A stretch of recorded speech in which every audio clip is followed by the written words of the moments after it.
Doctor Dinesh बहुत जो जो भी बातें कह रहे हैं, कई बार हमें लगता है ना कि है तो बहुत बेसिक बातें, हम सबको पता है, लेकिन हम भूल जाते हैं। और अगर ये छोटी छोटी बातें हम लोग अपनी दिनचर्या में, हर दिन की जिंदगी में याद रखें, तो कितना स्ट्रेस फ्री लाइफ लीड कर सकते हैं, जो कि आजकल सबसे ज्यादा स्ट्रेस या मेंटल हेल्थ इश्यूज इतना लोगों को हो रहे हैं, खासकर युवा पीढ़ी में। सक्सेस और हैप्पीनेस की भी ना डेफिनेशन डॉक्टर दिनेश सब कुछ बहुत मटेरियल प्लेजर्स से कर लिए कि हमारे पास इतनी बड़ी गाड़ी हो या इतना बड़ा घर हो तो मैं सक्सेसफुल हूँ, या ये पद मुझे मिल जाए तो मैं सक्सेसफुल हूँ, और अगर मैं सक्सेसफुल हूँ तो मुझे देन आई बी हैप्पी। मेरी हर चीज उससे जुड़ गई है। क्या आपके लिए ओवर द इयर्स जैसे जैसे आध्यात्मिक यात्रा आपकी आगे बढ़ी, आपकी definition of success, definition of happiness बदली, और किस तरह बदली? देखिए, मैं सक्सेस को दो रूप में समझाना चाहता हूँ। एक सक्सेस संसार में और एक अपने आंतरिक जीवन। संसार में हम हमारे जो शौक हो, हमारे जो हो, हमारा एक कार हो, 5 कार है, हम सक्सेसफुल मानते हैं। एक मकान में 5 मकान सक्सेसफुल। हमारा मूल्यांकन सक्सेस का अपना अपना इंडिविजुअल है, हर व्यक्ति का सक्सेस का इंडिविजुअल है। और आध्यात्मिक के लिए हम जो आध्यात्मिक पीढ़ी अपनाते हैं, तो हम अपने आप कितने जुड़ पाते हैं, हमको हर कारण कितना संतोष मिलता है हो सकता है। तो मैं कहूँगा कि आप हर व्यक्ति को सक्सेस को हार्मनी के रूप में, संतुलन में जब प्राप्त करें तो हमें प्रसन्नता हो, आंतरिक भी हो, और फिर जो हम प्राप्त करें तो दूसरों को भी दें, शेयर करें, तो फिर आपकी प्रसन्नता का स्वरूप बदल जाता है। और हैप्पीनेस जो है, ये तो हमारा मूल स्वभाव है, सच्चिदानंद स्वरूप परमात्मा जो बोलते हैं, लेकिन उसको भूलते जा रहे हैं। मैं भूल इसलिए जाते हैं कि हमारे को ये मालूम नहीं है कि कौन है। हम उस अवेयरनेस से जीने तो प्रसन्नता हमारे को मिली हुई है, लेकिन जो है वो कम तो नहीं। आप यदि एनालाइज करें कि ईश्वर ने आपको कितनी चीजें फ्री दे रखी है। पानी आपके अनिवार्य फ्री है, हवा आपके अनिवार्य फ्री है, सनलाइट आपके अनिवार्य फ्री है, प्रेम आपके लिए अनिवार्य फ्री है, तो सभी चीजों के लिए महंगी क्या है? जैसे शराब महंगी है, सिगरेट महंगी है, तो वो तो मत लीजिए, सभी चीज। ये डेफिनेशन आपने बदलती देखी अपने जीवन में, खुद को भी कई बार एहसास जैसे जैसे मेरी अंतरात्मा में जाता हूँ, मैं अपनी जैसे जैसे मेरे स्पष्टता बढ़ती है, जैसे जैसे मैं अपने आप से ज्यादा जुड़ता हूँ, तो मेरे परिवर्तन होता है, मैं ट्रांसफॉर्म होता है। दिन प्रतिदिन मैं अपने आप को स्टूडेंट ऑफ लाइफ मानता हूँ और जीवन से सीखता हूँ। आपसे चर्चा कर रहा हूँ तो आपसे कुछ सीखूंगा, और उस सीख के फिर मैं अनुभव करता हूँ, एक्सपीरियंस करता हूँ, आगे बढ़ता हूँ। तो मेरे जीवन में जो सक्सेस यूथ में थी, वो आज सक्सेस है। हैप्पीनेस तो मेरा स्वभाव है, ठीक है, और उसका मूल्यांकन में अलग से है। और हम सब लोग ईश्वर ने हमको प्रसन्न बनाने के लिए, हमारा मकसद ही है कि हम प्रसन्न रहें। आप प्रसन्नता की बात कर रहे हैं, तो मैं आपको बड़ी से लोग हमेशा कहते हैं ना, जब समाज सेवा कर रहे हैं तो एक बड़ा कॉमनली हम लोग कहते हैं, अरे उन्होंने बड़ी निस्वार्थ भाव से सेवा की। और मैं हमेशा कहती हूँ कि निस्वार्थ भाव से सेवा नहीं होती, वो स्वार्थ होता है उसमें, क्योंकि वो सेवा करने में हमें सुख मिल रहा होता है, और इसलिए उतना स्वार्थ तो हमारा भी जुड़ा होता है उस समाज सेवा से। आपके जीवन के उस पहलू की बात करना चाहूंगी। दिनेश शाहरा फाउंडेशन एक एनजीओ है आपका, आप सस्टेनेबिलिटी के लिए, पर्यावरण के लिए बहुत काम करते हैं। अपने जन्मदिन पर आप पेड़ लगाते हैं, ग्रीन गोल्ड डे, थोड़ा उसके बारे में सबको बताएं, क्या क्या काम कर रही है आपकी संस्था? देखिए, 2012 में मैंने स्वामी जी की प्रेरणा से एक फाउंडेशन बनाई थी, एनजीओ है वो। उसका मूल मकसद है लिव टू गिव, और वृक्षारोपण में अपनी जो बर्थडे है वो ग्रीन गोल्ड के रूप में मनाता हूँ।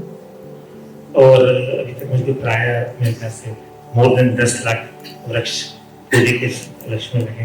हमारे जितने एफिलिएट्स हैं, हमारा ऑर्गेनाइजेशन के ऑफिस है, प्रेरित करके डोनेशन देकर मुझे बहुत आत्मसंतोष होता है, क्योंकि मैं मानता हूँ कि जो प्रकृति वो भी सनातन है, हम सनातन प्रकृति, वो प्रकृति से हम कितना लेते हैं, हर पल हर क्षण तो ऋण तो वो देते हैं। तो हमारी जिम्मेदारी होती है कि हम कुछ दें। तो वृक्ष सबसे आसान और सरल तरीका है अपने कर्तव्य निभाने का। प्रसन्नता मिलती है, ताजी हवा मिलती है, और जो आज ग्लोबल वार्मिंग हो रही है उस सब तो मुझे मालूम पड़ा कि आप भी अपनी बर्थडे में प्लांट लगाती हैं, तो कहती ईश्वर ने हमको जोड़ा है इसी बहाने। मेरा कॉन्सेप्ट थोड़ा ये है कि जैसे हम हमेशा कहते हैं कि जो उम्र है उससे एक ज्यादा हम कैंडल लगाते हैं, तो कुछ साल पहले मैंने शुरू किया कि जो मेरा जन्मदिन है उससे एक ज्यादा, अपनी आयु से एक ज्यादा मैं पेड़ लगाती हूँ। तो उस सिलसिले को आगे बढ़ा एक ज्यादा लगाती हैं, मैंने ज्यादा लगाते हैं। मैंने अपने जीवन को फ्रीज कर दिया। मैंने अपने जीवन को 55 साल में फ्रीज उसके बाद बाकी जितने साल आते हैं वो अनुभव बताते हैं। मेरे व्यापारी आते हैं, डेबिट क्रेडिट जानते हैं, तो उसको मैंने उसमें क्रेडिट करते हैं, ये अनुभव बढ़ता है। तो ये जो अनुभव आप देख रहे हैं ये उसी के लिए, और जो मैं क्योंकि इसी मेरी मान्यता कि जो हमारा जो मन है बहुत पावरफुल है। हम जैसे अपने आप को ओल्ड मानते हैं तो क्लोज सोचने लग जाते हैं, और हम जब यंग मानते हैं, यूथ मानते हैं, तो फिर हम ओपन नहीं जाते हैं, तो इवॉल्व होते हैं, सेलिब्रेशन करते हैं, एक्सपेरिमेंट करते हैं। आपको लगता है कि जैसे हमारे देश में जो बिजनेसमैन पूरी फ्रेटर्निटी है बहुत करते हैं, CSR होता है सब कंपनीज का सब कुछ, बट पर्यावरण के लिए और किए जाने की जरूरत है इंडिविजुअल लेवल्स पर। वृक्ष उसके बाद हम लोग गो शक्ति अभियान करते हैं, जहाँ काउस की जो हेल्थ है उनके कैंप्स करते हैं, जिनकी गाय बीमार होती है उनका हम इलाज करवाते हैं, गवर्नमेंट से एफिलिएट करते हैं और डोनेशन देते हैं। जैसे साल में भी 12 से 15 कैंप करते हैं और उसके बाद हम हमारा चूंकि व्यापार एग्रीकल्चर से जुड़ा हुआ है, तो उनके लिए भी, उनकी किसानों की, महिलाओं के लिए वुमेन एम्पावरमेंट, और सबसे ज्यादा ये कि भी मैं बच्चों को स्कॉलरशिप, मैं जहाँ पढ़ा हूँ वहाँ भी मेरा स्कूल में सेंट पॉल सब बच्चों को स्कॉलरशिप, मैं इंदौर करता हूँ, एवरी जगह से लोग भी हैं वहाँ भी मैं वृक्षारोपण करता हूँ।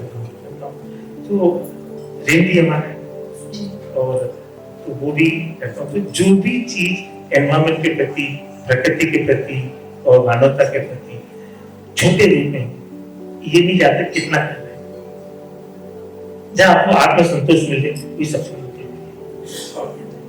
चलिए एक और विषय जिस पर आजकल बहुत बात हो रही है, तो मुझे लगता है सबसे ज्यादा बात उसी पर हो रही है, मंदिर। आपके पिताजी ने इंदौर में एक मंदिर बनवाया सिद्धेश्वर जी का। आपकी मैं तस्वीरें देख रही थी, आप मंदिरों में बहुत जाते हैं। अब राम मंदिर बन रहा है और पूरा देश जिस तरह से उससे एक संबंध महसूस कर रहा है, सब जगह खुशी बन रही है। आपके लिए मंदिर जाना, दर्शन करना, जैसे कुछ लोग कहते हैं कि हमें मंदिर जाने की जरूरत नहीं है, भगवान तो सब तरफ है, आपके इस पर क्या विचार है? देखिए, मंदिर के प्रति मैं कहूँ कि मेरे पिताजी ने जो मंदिर बनाया था, हम इंदौर में रहते थे, मैं भी तो वहाँ में रहता हूँ, तो इंदौर के पास में उज्जैन ज्योतिर्लिंग है, महाकालेश्वर, इंदौर के नजदीक ओंकारेश्वर पिताजी ने बनाया। तो हमारा पूरा परिवार शिव भक्त है, तो उसके है। तो मंदिर के प्रति जो मेरे विचार है वो ये कि मैं मानता हूँ कि जितने मंदिर हैं ये सब एनर्जी सोर्स, और मैं अपने आप को भी एक एनर्जी सिस्टम मानता हूँ। ये जो बॉडी है हमारी एनर्जी एक्सचेंज है, और उसके 4 कंपोनेंट्स है हमारे शरीर में, हमारे स्वरूप में। एक माइंड है, एक बॉडी है, एक इमोशंस है, और एक आत्मदेव सोल है। तो ये सब की अपनी एनर्जी है। तो जब मंदिर में जाते हैं तो कोई स्वयंभू होते हैं या प्राण प्रतिष्ठा से होते हैं, तो एनर्जी, जब आप उनके श्रद्धा विश्वास से जाते हैं तो आप एनर्जी को रिसीव कर सकते हैं। आपको कितना सुकून मिलता है, शांति मिलती है, प्रसन्नता मिलती है। तो वो चीज आपके अंदर क्रिएटिविटी, पॉजिटिविटी, आपके स्वरूप को चेंज करती है। तो मुझको एनर्जी सेंटर मानता हूँ। और जहाँ आपने इस प्रकार से मंदिर बनाया, एक चीज ये भी कहूँ कि जैसे आपके टायर में हवा पंचर हो गया, अब आप उस हवा के लिए आप टायर के जहाँ हवा भरते वहां जाएंगे, कंप्रेस एयर से टायर आप टायर उठा के कहीं पर जाओ। वैसे मंदिर, जब मंदिर में जाते हैं तो आपको ऊर्जा मिलती है, तो कंप्रेस रूप में आपको आप रिसीव करिए, आपको ऊर्जा मिलती है। हवा तो सभी दिन मिल रही है, वो मंदिर में आपको इतने श्रद्धा विश्वास से लोग जाते हैं, बड़े बड़े मंदिर में 2-2, 3-3, 4-4 दिन लग जाते हैं। सोचिए उसकी ऊर्जा क्या, तो आपको अपने जीवन की हवा पर एनर्जी प्राप्त करने की जरूरत है। अयोध्या के राम मंदिर पर आपके विचार? देखिए, राम हमारा अस्तित्व है, हमारा प्राण है, भारत के लिए तो मैं तो राम मंदिर की और राष्ट्र मंदिर भारत की आत्मा। हम गांव में जाते हैं, जय सिया राम, जय सिया राम संबोधित करते हैं। तो राम मंदिर एक हमारे भारत में, पूरे एशिया के अंदर, अब थाईलैंड चले जाइए, अब इंडोनेशिया चले जाइए, राम सत्तू है, राम तो स्तन है। तो ये हमारी सबकी सबसे बड़ी उपलब्धि है कि राम आएंगे। आज हम आप अपने तो वर्ष है राम को उत्सव भी करने वाले, राम के दर्शन भी आप लोग करेंगे।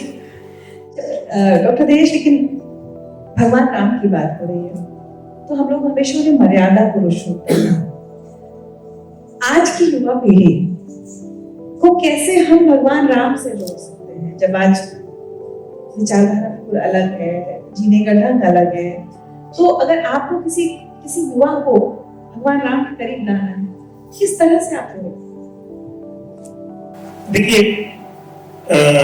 युवा पीढ़ी बहुत बुद्धिजीवी है, वो हमेशा देखती कि उनके पास उनके लिए कोई उपयोगी चीज हो और उनको ठीक तरह समझाया जाए तो सीख सकते, समझ सकते, इंटेलिजेंट, उनके पास टूल्स भी हैं समझने के लिए। राम एक ऐसा चरित्र है जो रामचरित मानस में देखा, जिसके अंदर सच्चाई, व्यवहारिकता, ईमानदारी, शांत, तो उनके कोई भी चीज, कोई भी उसको अपनाए तो वो उसको सीख सकते। कोई भी दो क्वालिटी दे दे जिसमें परिवर्तन आ सकता है। राम तो मर्यादा पूर्ण है, हर उनके एक्शन में, हर उनके स्वभाव में, हर उनके कार्यों में पूर्णता है। एक भी चीज फिक्र कर ले, ईमानदारी फिक्र कर ले, व्यवहार कुशलता, अपने बड़ों का सम्मान, कितनी चीजों के जीवन में छोटों से करेंगे, छोटी छोटी चीज का ध्यान। तो राम के बारे में मैं छोटा व्यक्ति हूँ, इतने संत लोग समझा सकते हैं, मैं तो जो अपना अनुभव समझा रहा हूँ।